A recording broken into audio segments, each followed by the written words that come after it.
lorsque vous avez épousé votre mari pour la première fois, vous connaissiez ses défauts et ses défauts, et vous saviez comment le traiter sur cette base. Même si votre mari avait de nombreux défauts et qu'il avait les défauts du monde entier. Ici, vous devez savoir comment traiter avec lui, et être sage dans vos relations. Et être saint d'esprit et sobre avec lui, afin de gérer les affaires de votre maison. Bonsoir. Je voudrais me présenter à vous. Je suis le monde de son ami Tout Arafat. Si vous aimez la vidéo, n'oubliez pas de vous abonner à la chaîne et de liker la vidéo bien sûr. Vous avez épousé votre mari, et vous l'avez épousé malgré ses défauts. Et vous avez été surpris par ses défauts. 10 recettes de choses que vous devez avoir. D'abord, l'amour vrai et honnête. Vous devez aimer votre mari amour vrai et sincère. Dans le sens où vous adorez votre mari et lui souhaitez du bonheur et lui souhaitez satisfaction et il sera satisfait. Et si votre mari n'est pas romantique, pas granuleux, pas émotif, et qu'il est toujours sérieux dans ses relations avec vous à la maison et à l'extérieur de la maison, vous devez commencer avec lui et lui apprendre l'amour, la passion et la romance. Vous devez choisir le bon moment pour cela. Et rendez le moment romantique et créez la bonne atmosphère au bon moment. Le meilleur moment est à l'heure du coucher et d'avoir une relation conjugale. Et c'est le moment le plus approprié. Ou soit le moment où il te veut et veut que tu le fasses. Alors, à ce moment-là, apprenez-lui l'amour, la romance et la passion. Et vous le sortez de son humeur et le faites vivre dans une autre humeur et rendez sa journée très heureuse. La deuxième qualité dont vous devriez vous parer est passion et sentiment fort. C'est être plus émotif que nécessaire. Et rendez sa journée émotionnelle et romantique.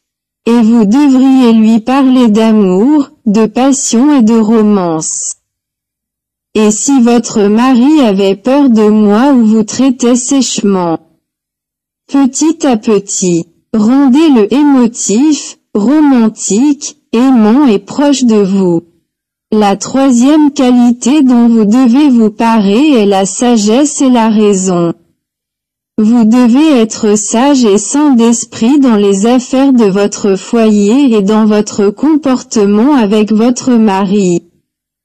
Ce qui signifie que si vous avez un problème ou des circonstances difficiles, essayez d'y réfléchir avec sagesse et rationalité, en tenant compte des raisons et en sachant quelle est la cause du problème et quelles sont les circonstances qui l'entourent.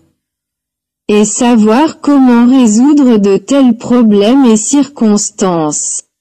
Même si vous demandez l'aide d'un ami ou de l'un de vos proches pour résoudre ces problèmes et circonstances difficiles. Faites juste attention parce que si vous utilisez quelqu'un, tu dois faire attention, dans les actions des autres. Parce que les actions des autres peuvent aggraver les choses et ne pas les résoudre. Vous devez être prudent et être sage et rationnel dans ces domaines. Et la quatrième chose dont vous devriez vous parer, c'est que vous soyez politique et que votre comportement soit calme.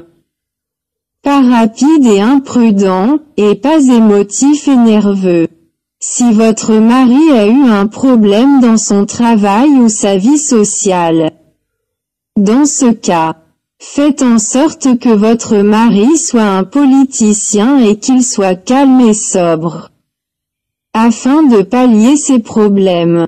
Parce qu'avec la politique et un bon mot, vous rendez votre adversaire dans un état bon et calme, et il est possible à ce moment de le vaincre avec de la politique et des mots bons et doux.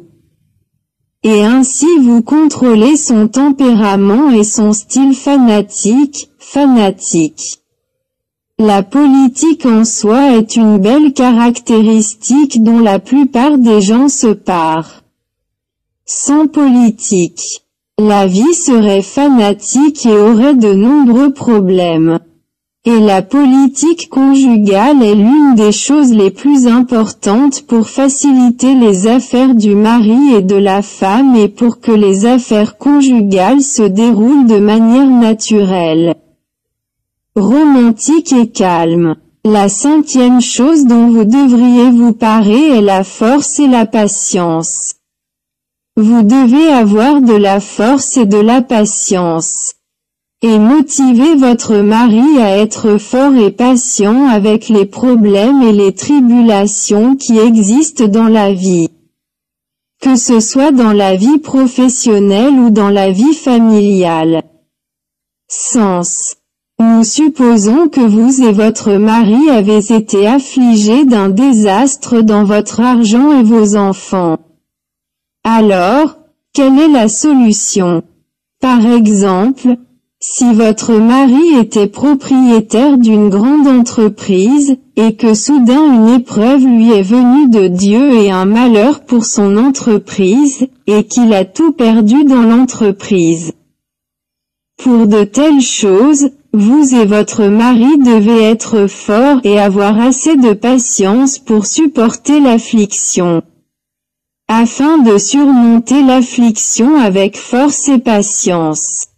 Et cela pourrait être un test de Dieu pour voir votre patience dans l'affliction. Ou soit l'affliction chez les enfants et les enfants. De telles afflictions arrivent souvent. Pas comme ça ou quoi. C'est aussi un test de Dieu. Nous devons être forts et patients avec la calamité jusqu'à ce que la calamité soit partie de nous. Et les 5 pays sont les premières qualités que le mari et la femme doivent parer et apprécier en matière de vie conjugale et familiale. Dans la prochaine vidéo, je vais vous montrer les 5 autres qualités. Attendez-moi demain, si Dieu le veut. N'oubliez pas de vous abonner à la chaîne si vous l'aimez. Et parcourez la chaîne pour en savoir de plus en plus sur la vie conjugale. Et likez la vidéo pour encourager la marche. Donia intime tout Arafat.